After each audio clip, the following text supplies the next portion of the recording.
بسم اللہ الرحمن الرحیم۔ صحیح بخاری شریف۔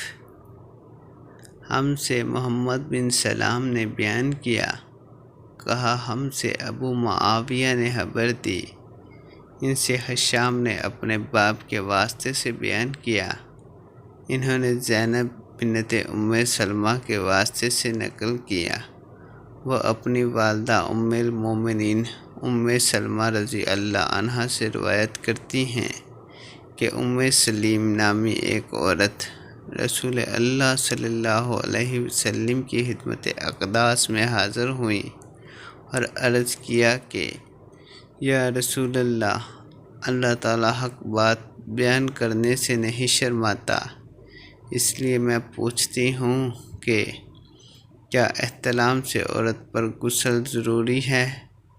آپ صلی اللہ علیہ وسلم نے فرمایا کہ ہاں، جب عورت پانی دیکھ لے، یعنی کپڑے وغیرہ پر منی کا اثر معلوم ہو۔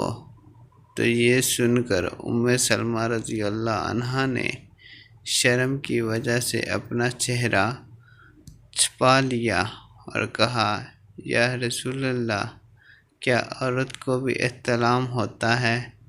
آپ صلی اللہ علیہ وسلم نے فرمایا ہاں، تیرے ہاتھ خاک آلود ہوں، پھر کیوں اس کا بچہ اس کی صورت کے مشابہ ہوتا ہے، یعنی یہی اس کے احتلام کا ثبوت ہے۔